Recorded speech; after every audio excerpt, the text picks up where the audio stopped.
At the time there'd been a few players that sort of were coming towards the end of their careers here, guys like Tommy Callaghan, Harry Hood, Dixie Deans. So they were in the squad to go and play, and they would also make that with some reserve players and obviously some very young players, and I fell into the very young category. But at that time, didn't have a coat, worth talking about. So it was just like a jacket. As I say, I was only 17, and Big Joe quickly observed that didn't have any coat on, so he's thinking to himself, he must think he's playing, no coat on to be sitting in the stand. Hey sir, where's your coat? And I was like, I've not got a coat. Just at that, John Clark walked by. John was taking the team that night. Although Big Joe was going to the game. Hey Clarky, give me that team line. I realised after it what he was doing was he was putting me in the team. I thought at the time when I looked, I thought, I wonder what's happening there, but right, belong. So obviously I was in the team, so we get to Hamilton. I'm amazed because there's about half a dozen first team players in it, and I'm suddenly thrown into play, and I thought, crikey, fantastic, Anyway, 5 minutes into the game, we'll go to the ball a couple of times and tried a couple of wee flicks and everything like that. So next thing I hear is a shout, hey you, hey sir! And that was a big joke shout, and I was like, I'm down the side thinking, crikey, because he was right down the front side of the stand, right on the touchline at Hamilton, the old Hamilton. I gave a wee flick again, like, hey you! I looked across, he was like, hey, you've got 5 minutes to get something done or else you're getting off. So that was only 10 minutes into the game, so this is me, my first game, 10 minutes into it, Jokestein gave me this absolute lambasting. It lasted to half time, and to go at half time, he was like, hey, away you going to the bath. Away you going to the bath. You're playing like an effing old man. So that was me. And totally distraught, away him and my say, hey, that's me, I'm not making it Celtic. And what is it? Big Joe said to me, right? I was like, I'll bloody go up and see that Jokestein. So, following day, I think it's all psychology, he works it towards a positive. He goes, come here you, hey, what have I told you about that? 5 minutes and the next thing you're walking away, and you feel as if you're the best player in the world again. And he was fantastic at that. He'd done that later on when I became a first team player as well. He would take you and just absolutely floor you, and then 2 minutes later he would have you back. And to be fair, Big Billy had some of those traits as well. Could take you and nail you, but at the same time with a fantastic way of motivating. The hopes and the dreams of the support, all the pressure that goes with it, and they've handled it absolutely magnificently. And also the most important people of the lot is the supporters. Tonight I'm just one of them and just as happy as any Celtic supporter. I'm a very, very talented and wonderful player to watch. I think he was a great human being. When you saw his interviews or when he met the fans or when he spoke on television, you could always see somebody who had a bit of class, a bit of humility and manners. Absolutely loved his team and very proud of that fact, and rightly so. And I think that transcends everything. He didn't go out of his way to upset MD. Actually quite the opposite.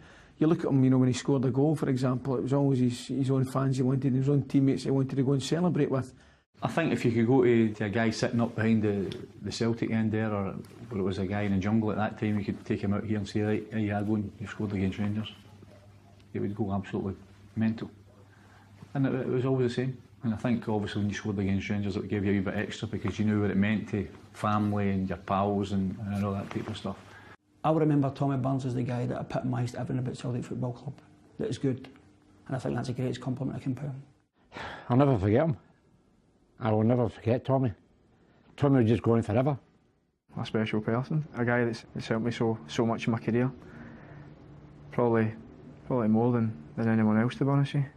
It's just so sad that it always happens to the good. I'm a very lucky man to be his mate, if I can say that. I think that's what I'll remember.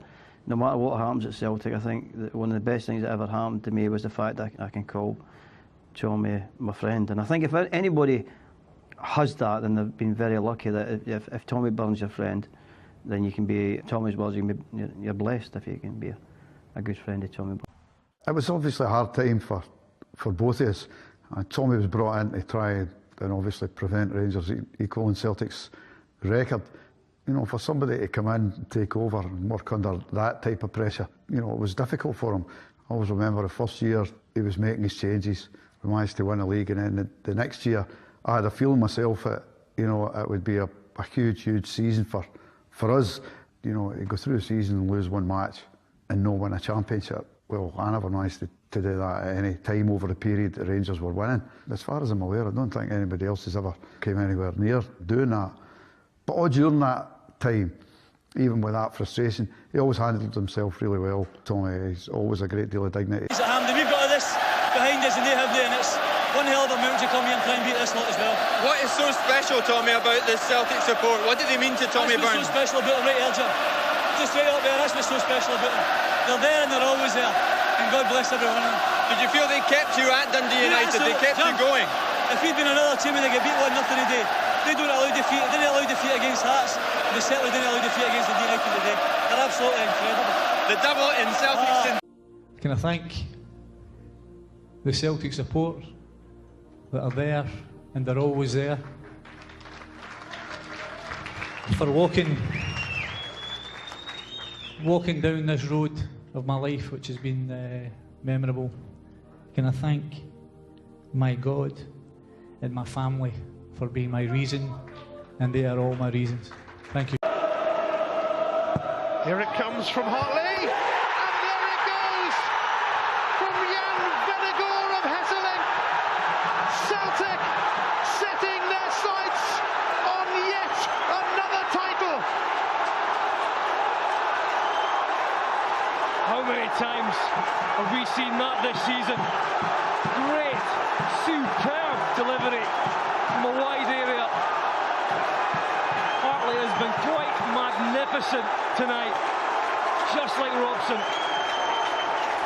And the big Dutchman just rose so high in the air, no one anywhere near him.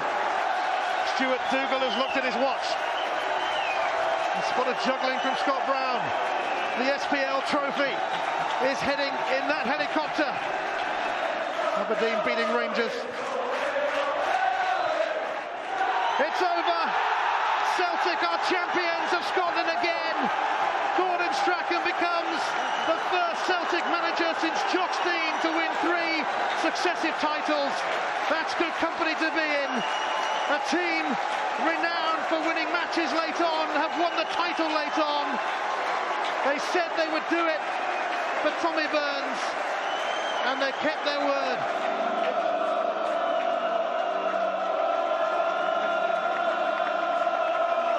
He's got his medal, he's got his trophy, seemingly down and out in April, champions in May.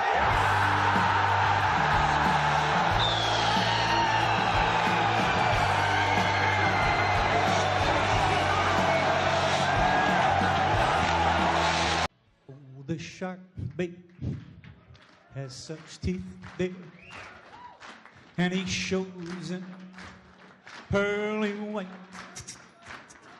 Just a jackknife has old Maggie bait, and he keeps it out of sight. You know when that shark bites, so will his teeth there. Scarlet billows start to spread. The fancy gloves, dear, has old Maggie babe. So there's never a trace of red. Down the sidewalks, oh Sunday morning, lies a body just oozing life. Well, someone sneaking round the corner. Tell me, could that someone be Mac the Knife? There's a tugboat down by the river, don't you know, where the seamen bag just a duping on down. The man is there for the wait, dear. Say 5 will get you 10 old Maggies back in town. Here by Louis Miller, he doggone split the scene bait after drawing out all of his hard-earned cash. And now Mac Heath spins just like a jailer. Could it be my man's done something rash? I said, Jenny Dava, oh, Suki Tadri, look out for Miss Adeline Young and old Lucy Brown. Oh, the line forms on the right, babe. And now that Mackie back in town. Look out, old Mackie is back. Yeah.